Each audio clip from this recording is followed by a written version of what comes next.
연중 17주일입니다. 오늘 말씀은 마태복음 13장 31절에서부터 32절 그리고 또 44절부터 51절까지 말씀입니다. 예수께서 또 다른 비유를 그들에게 말씀하셨다. 하늘나라는 겨자씨에 비길 수 있다. 어떤 사람이 밭에 겨자씨를 뿌렸다. 겨자씨는 모두 씨앗 중에서 가장 작은 것이지만 싹이 트고 자라나면 어느 푸성기보다도 커져서 공중의 새들이 날아와 그 가지에 깃들 만큼 큰 나무가 된다. 하늘나라는 밭에 묻혀있는 보물에 비길 수 있다. 그 보물을 찾아낸 사람은 그것을 다시 묻어두고 기뻐하며 돌아가서 있는 것을 다 팔아 그 밭을 산다. 또 하늘나라는 어떤 장사꾼이 좋은 진주를 찾아다니는 것에 비길 수 있다. 그는 값진 진주를 하나 발견하면 돌아가서 있는 것을 다 팔아 그것을 산다. 또 하늘나라는 바다에 그물을 쳐서 온갖 것들을 끌어들이는 것에 비길 수 있다. 어부들은 그물이 가득 차면 해변에 끌어올려 놓고 앉아서 좋은 것은 주려 그릇에 담고 나쁜 것은 내버린다. 세상 끝날에도 이와 같을 것이다. 천사들이 나타나 선한 사람들 사이에 끼어있는 악한 자들을 가려내어 불구덩이에 쳐넣을 것이다.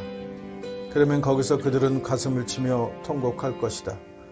예수께서 말씀을 마치시고 지금 한 말을 다 알아듣겠느냐 하고 물으셨다. 제자들은 이해하고 대답하였다. 예수께서는 이렇게 말씀을 맺으셨다. 그러므로 하늘나라의 교육을 받은 율법학자는 마치 자기 곳간에서 새 것도 꺼내고 낡은 것도 꺼내는 집주인과 같다. 이렇게 비유의 결론을 내립니다. 그러니까 씨 뿌리는 자의 비유, 전전주죠. 그리고 지난주에 가라지의 비유에 이어서 오늘 그런 비유들을 이렇게 하나로 정리를 하는 거예요. 최종적으로 이제 결론을 내리는 거죠. 그래서 어떤 씨앗이 가장 좋은 씨앗이냐, 어떤 열매가 가장 좋은 열매냐고 얘기했을 때 겨자씨를 얘기하는 거예요. 비록 작은 것이 뿌려졌지만 엄청나게 큰 것으로 열매를 맺어줬다. 씨앗 중에서 겨자씨가 가장 작지만 자라나면 새들이 깃들일 수 있는 큰 나무가 된다. 이게 굉장히 좋은 말이죠. 그러면서 그런 씨앗, 아주 작지만 그런 씨앗을 무엇에 비유하냐면 아까 여기 말하는 보물, 진주 이런 것들에 비유했단 말이죠. 그래서 보통 교회들은 이것이 복음이라고 설명을 하고 씨앗을 이 복음을 들으면 내 모든 것을 다 팔아 그 복음을 산다. 내 모든 것을 다 내 돈 주고 신앙생활을 한다. 내 모든 것을 다 버리고 종교를 위해서, 교회를 위해서 살아간다. 이것이 복된 삶이다. 이렇게 설교를 해왔던 겁니다. 그리고 결론을 내려요. 예수님이 이 비유에 대한 결론을 내리고 이 결론은 예수의 비유이기도 하고 성서를 편집했던 편집자들의 생각이기도 한 거죠. 마지막 날에 와서 이게 이 모든 것들의 결과는 뭐냐면 마지막 날에 결과를 보겠다는 거예요. 그래서 그 결과를 따라 좋은 것은 거둬들이고 나쁜 것은 버린다. 이렇게 설명한 거죠. 즉 판단하시겠다 하는 거예요.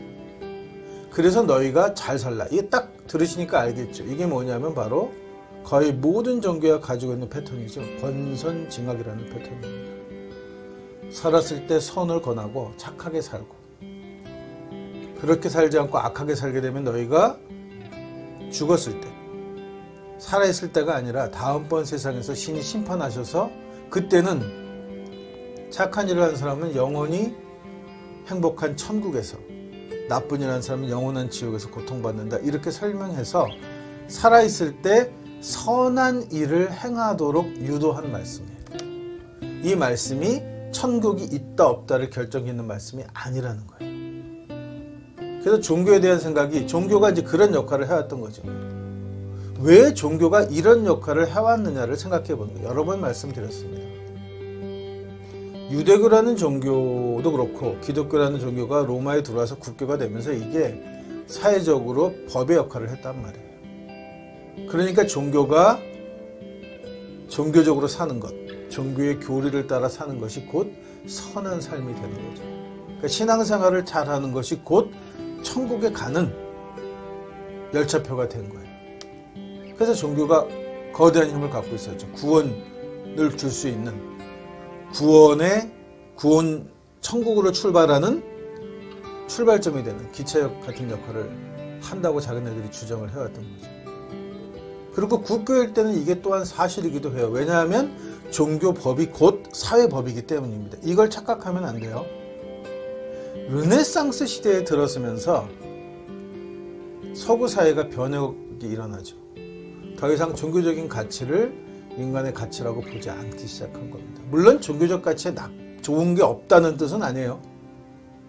종교적인 가치가 모두 나쁘다 이런 뜻이 아니란 말이에요. 종교적에서 좋은 가치도 있고 그렇지 않은 것들도 있는데, 이제부터 인간의 삶에 있어서 가치관은 종교에서 가져오지 않고 그냥 인간들이 합의하고 이성적으로 생각하고 시행착오를 겪으면서 만들어진 가치관을 인간들에게 올바른 삶이라고 얘기하는 거예요. 이거를 저는 양심이라고 얘기하는 거예요. 양심적으로 살아가는 삶이 올바른 삶인 거예요. 종교가 양심적인 삶일 수도 있어요. 그런데 그렇다고 해서 종교가 종교적인 삶으로 올바른 삶을 살려고 노력할 이유는 없다는 거예요. 사람들은 그냥 양심을 따라 살기만 해도 충분히 올바른 삶이고, 그것이 곧 하늘나라예요. 종교가 국교일 때는 종교적으로 사는 것이 하늘나라예요. 근데 종교가 국교가 아니고 지금처럼 인간 세상의 양심과 법들이 그 가치관을 결정할 때는 이 법에 따라서, 양심에 따라서 올바르게 살아가는 것이 곧 하느님 나라예요. 근데 지금 기독교를 보면 충돌하죠. 교회 가치관하고 세상 가치관이 충돌한단 말입니다. 동성애 같은 성 정체성 문제라든가, 어떻게 보면 교회를 세습하는 이 재산 세습 문제라든가, 이런 것들이 교회의 주장하고 세상의 주장이 충돌해요. 그래서 교회 다니는 사람들이 흔히 목사들이 얘기하기를 세상 법에 하나님 법이 있다 이렇게 얘기해요. 법을 따로 설명한단 말이죠. 하나님 법, 세상 법. 근데 세상에서는 하나님 법보다 세상 법이 우선하는 거예요. 그리고 세상에서는 하나님 법이라는 것은 존재할 필요가 없어요. 종교적 법이 존재할 이유가 전혀 없다는 거예요. 그걸 완전히 배제시켜야 해요. 인간의 삶에서. 그래야만 종교가 자기 역할을 할 수 있게 돼요. 여기 마지막 비유에 대한 결론을 내리죠. 하늘나라의 교육을 받은 율법학자들은 마치 자기 곳간에서 새 것도 꺼내고 낡은 것도 꺼내는 집주인 것 같다. 이게 무슨 말씀입니까? 교회가 지금, 기독교가 그런 짓을 하는 거죠. 자기네들이 율법학자가 돼서, 자기네들이 심판관이 되고 판관, 사사가 되고 선지자가 되고 예언자가 돼서 자기네들 생각 안에서 좋은 것과 나쁜 것을 꺼집어내요. 그래서 이것이 옳은 것이에요, 이건 나쁜 겁니다 하고 가치관을 판단 지어준다는 거단 말이죠. 당연합니까? 예수의 오늘 이 규절은 당연하지 않기 때문에 적혀있는 규절이에요. 예수는 누누이 바리사이의 누룩을 주의시킵니다. 율법을 굉장히 주의를 시켜요. 왜냐하면 율법이 세상에서 새 것과 헌 것, 낡은 것을 꺼내낸단 말이에요. 판단하는 역할을 하고 있단 말이에요. 예수님 당시에, 예수가 살아있을 당시에도 모든 율법은 그렇게 작용한 거예요. 옳은 일이냐 나쁜 일을 판단하는 판단 기준이 율법이고 교리고 토라였던 거예요. 종교였던 거죠. 예수는 이게 그래서는 안 된다라고 얘기하는 거예요. 예수가 말하는 종교의 자유는 뭐냐 하면 종교로부터 자유하는 걸 얘기하는 거예요.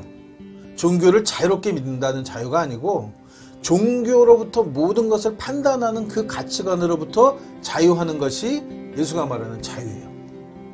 왜냐하면 예수는 굉장히 상당 부분이 유대적이고 어쩔 수 없는 유대 남자고 2000년 전 팔레스타인 남자들이 가졌던 기본적 골격에서 크게 벗어나지 못함에도 불구하고 예수가 한 가지 독특한 점이 있어요. 교리로부터, 율법으로부터 벗어나려고 했다는 노력을 했다는 거예요. 자유하려고 하는 노력을 했단 말이에요. 율법이 하늘나라를 라고 설정을 해둔 곳에서 좋은 것 나쁜 것을 자기네들이 임의적으로 꺼내서 이것이 좋은 것이다, 이것이 나쁜 것이라고 결정짓는 행위가 옳지 않다는 거예요. 오늘 여기서 얘기하는 거예요. 율법학자들의 이런 선택이 곧 바리새의 누룩이다 라고 얘기하는 거예요. 하는 거죠. 이 누룩이 발효되지 못하도록, 너희의 삶 속에서 율법이 발효되어서 뭐가 되지 못하도록, 율법이 겨자씨가 돼서 커다란 나무가 돼서 거기에 악한 것들이 앉지 못하도록, 종교적 가치관이 앉아서 새 노릇을 하지 못하도록 주의시키는 거예요. 우리는 겨자씨 이야기에서 혹은 보물 이야기에서 새로운 것을 하나 발견하게 됩니다. 우리의 삶의 겨자씨가 종교가 되어서는 안 된다는 거예요.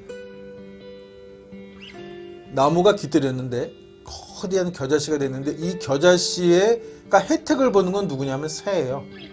그늘이 만들어 깃드는 것. 뭐냐 하면 종교가 커다란 나무를 만들었을 때 거기에 깃들인 것은 이웃이어야 해요.